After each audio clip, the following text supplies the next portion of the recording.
Piensa, Señor, en tu alianza. No olvides sin remedio la vida de tus pobres.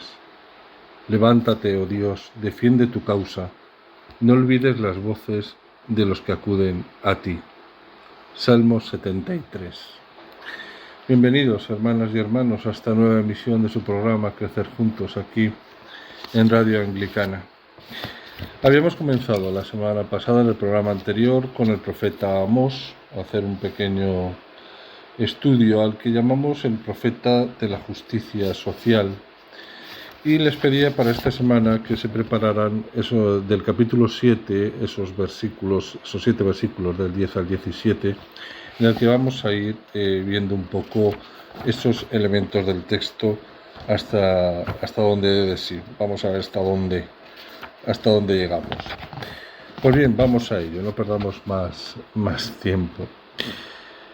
Primero querría ver el escenario de la disputa, que es el santuario de Betel, que lo podemos ver en ese capítulo 7, en el versículo primero, en el 10, la primera parte de ese versículo, el 10a.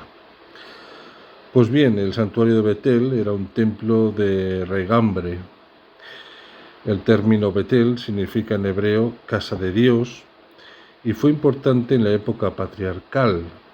Cerca de Betel plantó Abraham su tienda, cuenta el Génesis 12:8, y Jacob pasó allí la noche en que Dios se le reveló en sueños, en el que vio una escalinata que tocaba con su vértice el cielo y por ella subían y bajaban los ángeles del Señor, Génesis 28, 10, 22.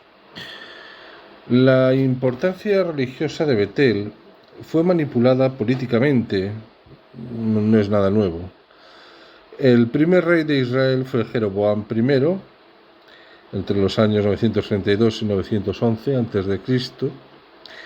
El monarca israelita deseaba evitar a toda costa que los peregrinos honraran a Dios en Jerusalén, capital del reino enemigo de Judá. El santuario de Betel, situado a 18 kilómetros de Jerusalén, estaba erigido casi en la frontera de ambos reinos. Por eso Jeroboam I estableció sobremanera el santuario y estableció un culto pomposo para que los peregrinos permanecieran en Betel sin llegar a Jerusalén, como vemos en Primera Reyes 12, 26, 33. La manipulación del templo de Betel no se limitó al aspecto político, sino que alcanzó el ámbito religioso. Durante el reinado de Jeroboam II, entre el 784 y 744 a.C., logró el grado de santuario real y templo del reino. Nos lo narra Amós 7:13. De este modo, el culto de Betel justificaba de forma institucional la injusticia imperante en Israel. Amós fustigó duramente la envilecida situación de Betel, Amós 3, versículo 14 y en el 5:5. El profeta destaca cómo el culto ofusca el rostro de Dios liberador y justifica la opresión contra los pobres. En definitiva, para el profeta el culto de Betel es pecaminoso. Id a Betel a pecar, leemos en Amós 4:4. No en vano, Oseas, para destacar la corrupción política y religiosa del santuario, altera las palabras Bet-El, casa de Dios, convirtiéndola en el término Bet-Aben, casa del pecador, Oseas 5:8. De ese modo, el cambio del nombre del santuario se convierte en expresión externa del culto vacío y opuesto a la voluntad divina. Y aquí nos encontramos con lo que podríamos denominar la acusación de Amasías, entre los versículos 10b y el 11. Y es que el sacerdocio israelita tiene una larga historia. Al principio era el padre de familia quien ofrecía sacrificios al Señor, Génesis 22:13, por ejemplo. Posteriormente, algunos hombres llegaban a ser sacerdotes mediante la consagración, Jueces 17, 5, 12. Y los mismos reyes ejercieron funciones sacerdotales en 2 Samuel 6, 17 y 19, Primera Reyes 8, 14, pero la mayoría de sacerdotes pertenecían a la tribu de Leví, celebraban el culto, proferían oráculos, impartían bendiciones, instruían al pueblo y ofrecían sacrificios en la forma prescrita en el libro del Levítico. La Biblia cuenta cómo el sacerdocio israelita padeció la manipulación de los monarcas. El rey Jeroboam I, en el año 932 al 911 a.C., nombró sacerdotes que no pertenecían a la tribu de Leví e incluso llegó a instituir a todo aquel que lo solicitaba. Primera Reyes 12:31. De ese modo, el sacerdote, en lugar de actuar como un intermediario entre Dios y los hombres, se convertía en una marioneta en manos del rey para legitimar ante el pueblo las injusticias de la corte. Amasías, sacerdote de Betel, denuncia la actuación de Amós de manera indirecta y engañosa. La acusación de Amasías es falsa, pues afirma que Amós conspira contra el rey, en el versículo 10. Pero si leemos el libro de Amós desde el principio, advertiremos cómo el profeta en ningún momento se ha referido directa y personalmente contra el rey, sino que ha condenado la injusticia, la corrupción de Samaria, el lujo desmedido, la opresión de los pobres y especialmente la falsedad del culto en Betel.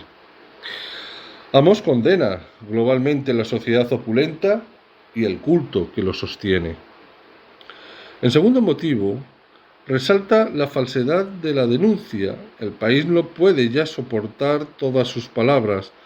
Las palabras de Amós, en el versículo 10, a quien se refiere el término país, evidentemente no puede referirse a los pobres vendidos por un par de sandalias, ni a los débiles aplastados contra el polvo de la tierra, como vemos en Amós 2, 6, 7. Todos ellos que verían en el profeta Amós al defensor de sus derechos. Quienes no soportaban la voz del profeta eran los opulentos. La palabra profética era para ellos una espada afilada que ponía al descubierto la rapiña de su riqueza y el embuste de su religiosidad. Amasías es sacerdote de Betel. Es él quien, con un culto pomposo y vacío, justifica el poder de los ricos a costa de la miseria de tantos y tantos pobres. Amasías sabe que la palabra de Amós es veraz. Entiende que su palabra deslegitima el sistema corrupto sobre el que los poderosos descansan plácidamente. Por eso el sacerdote no se enfrenta directamente con el profeta, sino que intenta provocar la ira del rey para aniquilar a Amós. Y dice: Amós anda diciendo: Jeroboam morirá a espada e Israel será deportado lejos de su tierra. Amós 7:11. La acusación es indirecta. No es Amasías quien denuncia a Amós ante el rey, sino que mandó a decir a Jeroboam, rey de Israel. Versículo 10. La acusación del falsario siempre es por la espalda. Solo el grito profético, la palabra capaz de transformar la realidad, puede decirse de frente y sin miedo. El proceder de Amasías evoca la conducta de los sumos sacerdotes para detener a Jesús. Ellos utilizan la traición de Judas, Mateo 26:47, lo acusan mediante falsos testigos en el Sanedrín, Mateo 26, 60, 61, provocan su condena soliviantando al pueblo, Mateo 27, 20, y amenazando a Pilato: si pones en libertad a este hombre, no eres amigo del César, porque cualquiera que tenga la pretensión de ser rey es enemigo del César. Juan 19, 12. Pero será el mismo Jesús, el profeta por excelencia, quien desenmascarará la falsedad de Anás, sumo sacerdote. Ya he hablado siempre en público. Pregunta a mis oyentes y ellos podrán informarte, y responderá con decisión el criado que le abofetea: si he hablado mal, demuéstrame en qué, pero si he hablado bien, ¿por qué me pegas? Juan 18, 19, 24. La contienda entre Amós y a Masías, que vemos en los versículos 12 al 15, lo plasmamos, lo podemos concretar en cómo el sacerdote se dirige al profeta llamándole vidente. Los profetas y los videntes ejercieron por algún tiempo una función parecida. Dios exigió la conversión de Israel y Judá mediante profetas y videntes que dijeron al pueblo: convertíos de vuestra mala conducta y guardad mis preceptos y mandamientos, siguiendo en todo la ley que di a vuestros antepasados. Segunda Reyes 7:13. La concepción positiva del vidente lo asemeja al profeta. Sin embargo, los términos vidente y profeta no muestran siempre una connotación favorable, pues Miqueas los fustiga con dureza, asociándolos a los adivinos. Vemos en su libro capítulo 3 versículos de 5 al 7. Las palabras de Miqueas contra profetas y videntes no pueden ser más duras. Mientras les dan para comer hablan de paz, pero a quien no les llena el estómago le declaran a guerra santa. Miqueas 3:5. El libro de los Reyes habla de los profetas y videntes de forma positiva. Segunda Reyes 17:13, mientras Miqueas los censura con rigor. Miqueas 3:5. ¿Por qué esta valoración tan diversa de profetas y videntes? Como respuesta podríamos decir que existían tres tipos de profetas: los profesionales, los charlatanes y los elegidos por Dios para salvar a su pueblo. Y esto, hermanas y hermanos, lo veremos en el próximo programa, porque se nos echa el tiempo y no tengo ganas que el director de la emisora, el reverendo Noel, me llame al orden. Pues bien, lo vamos a dejar aquí. Vamos a continuar con, si Dios quiere, con esos 7 versículos. O sea que no dejen a un lado, y si pueden leer el contexto, pues mucho mejor, desde el principio del libro de Amós, pero como mínimo, pues seguiremos con ese capítulo 7, versículos del 10 al 17, ¿vale? Y continuaremos centrándonos en esto que hemos comenzado, los versículos del 12 al 15. Pero bueno, así tienen una visión un poquito más general. Pues se despide de ustedes, hermanas y hermanos, el presbítero Francisco Javier Izquierdo, de la Comunidad Apostólica Fronteras Abiertas, que peregrina en Zaragoza, España. Y les pido que, una vez más, como ya tristemente es habitual, vamos a pedir al Señor por la paz en el mundo. Oremos juntos. Dios fuerte y misericordioso, que rechazas las guerras y humillas a los hombres soberbios, date prisa en apartar de nosotros la destrucción y las lágrimas, para que todos podamos llamarnos hijos tuyos con entera verdad. Por Jesucristo nuestro Señor. Pues bien, hermanas y hermanos, solo me queda convocarles a la próxima emisión de este su programa, Crecer Juntos, aquí en Radio Anglicana. Y no olviden que todo es gracia.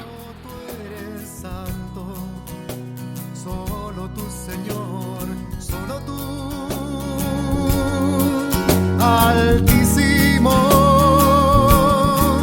Jesucristo, con el Espíritu Santo en la gloria de Dios Padre. Amén. Gloria a Dios en el cielo y en la tierra, paz a los hombres que ama el Señor.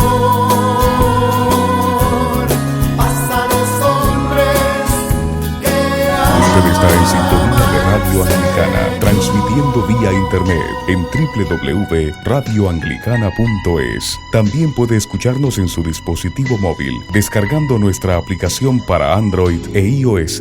Radio Anglicana, la voz de la Iglesia. Jóvenes de toda la tierra, cantad y anunciad con nosotros por las sendas del mundo la buena noticia